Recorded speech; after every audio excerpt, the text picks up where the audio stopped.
In the name of God, who is love, beloved, and love overflowing. Amen. No, this isn't high enough, but do what I can. The gospel lesson today, with its scary outcome between the rich man and Lazarus, brought many kinds of thoughts to my mind. I imagined the rich man eating all his favorite foods with all his friends and what that might look like. Personally, I would say lobster and chocolate mousse, but it's irrelevant. I thought about poor Lazarus, who suffered from loneliness, isolation, poverty, homelessness, hunger, and illness. And then I thought about the ending of that particular story, phrased in a bit of hyperbole in order to motivate the people of Jesus' time to help others. The more I thought about poor old Lazarus, the more I thought about other similar stories. And if you know me, you know that what's coming next is twisted. Bob and June Wheeler, if you ever watched Night Court years ago, they were the down on their luck couple who were continually arrested in their recurring role as the old down on their luck family in Night Court. And my favorite line was when one of their kids, I think they only had one, a girl. Anyway, she said, "Daddy, will we ever get to Disneyland?" And Mr. Wheeler responded, "No, honey, never in a million years." Just ridiculous, but it's what comes to my mind. The other thing that came to my mind is Mel Brooks. I'm sorry, but this is the way I think. In his movie, The History of the World, Part 1, where there was no Part 2.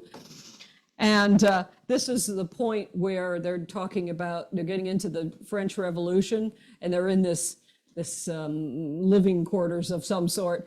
And Madame Defarge, played by Cloris Leachman, is gathered with all the peasants, and they're, hopefully planning this revolution. And at one point, they're all complaining about how poor they are. And that's when Cloris Leachman says, "We are so poor, we don't even have a language, only a stupid accent."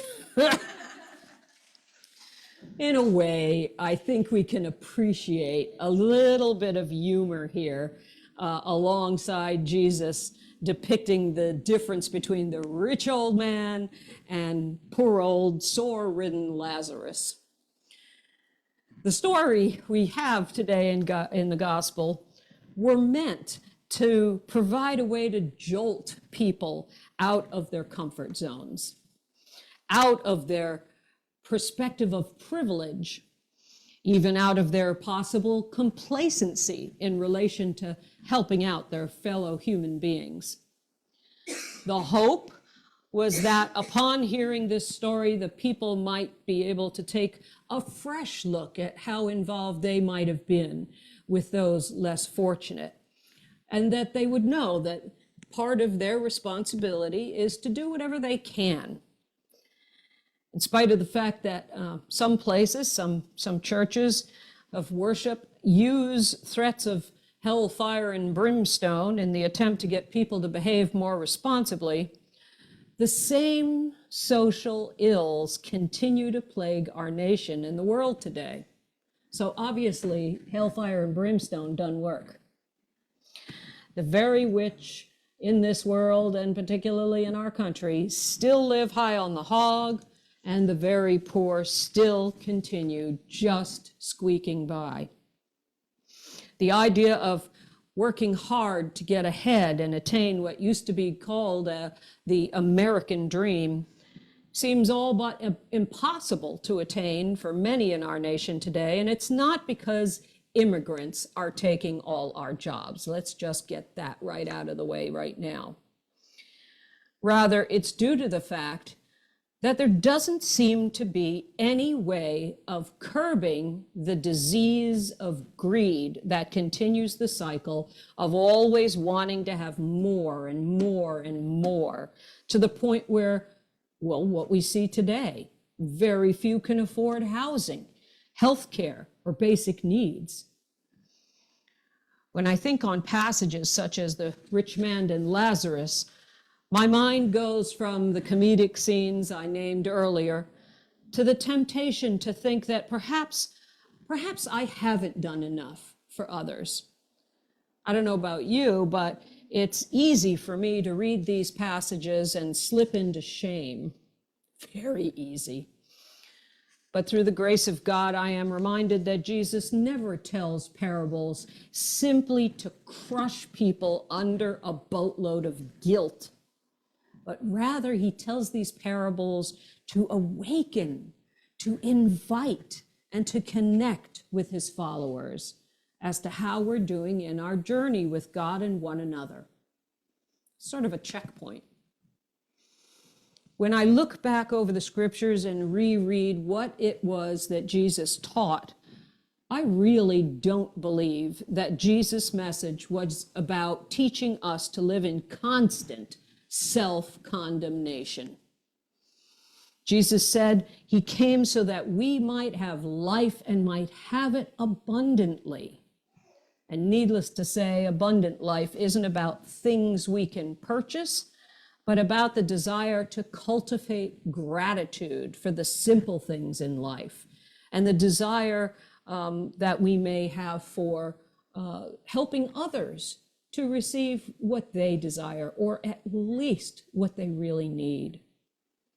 Nowhere in the Gospels does it say that living in self-condemnation is the way Jesus wants us to live. That's just not Jesus' way. The parables he told were pointed at particular issues, sometimes at particular people in his lifetime, which may or may not have a correlation in our day and age.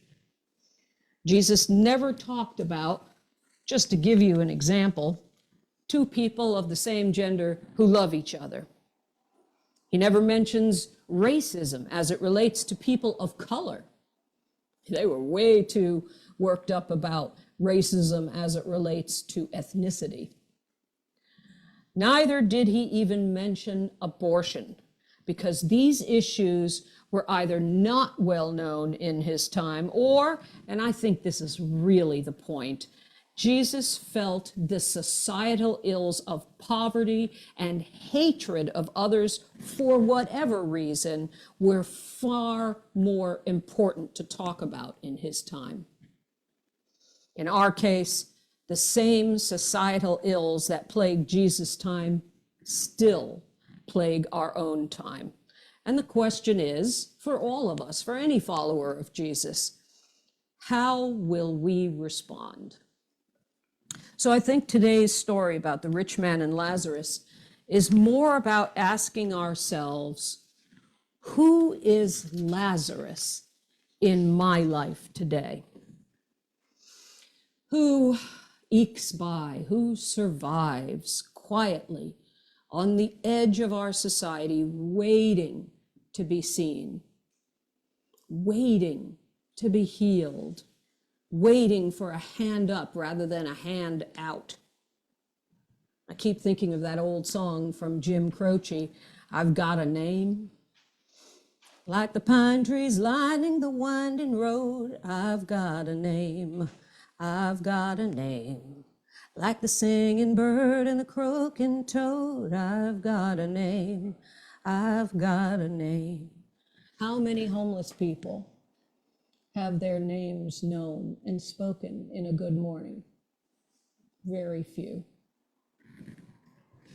Sometimes the folks who are the Lazaruses that we meet on the street just long to hear their name spoken, not in derision, but in joy, in kindness, in compassion, rather than just being an it on the street.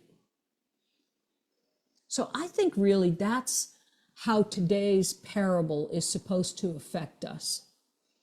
Not as ammunition for pummeling ourselves with guilt and shame, but simply as a subtle or not too subtle reminder that followers of Jesus place people above profit. Oh, can I get an amen? People above profit. Lord have mercy, I wish somebody would hear me. To be a follower of Christ is to do just the best we can with God's help, to lighten the burden of others, not to fix everything and everyone. Boy, can that lead into some major problems. We're not here to fix anybody. As a matter of fact, when we reach out to folks less fortunate than we are, we may learn a few things ourselves from them. So we're not here to fix anyone or anything, but we are called to lighten the burden of others. They don't even have to be homeless. It wouldn't hurt, but they don't have to be homeless. They don't have to be addicted. They don't have to be the poorest of the poor, but they could be those folks, and they could be members of your own family, could be friends that are isolating because they don't want anyone to know they're going through a tough time. Lighten the burden. That's what Christ's followers are called to do. Or as Benjamin Franklin once said, a good conscience is a continual Christmas. Every little bit helps. And after our service today, we're going to put some cleaning things together to help folks that just can't afford that kind of thing.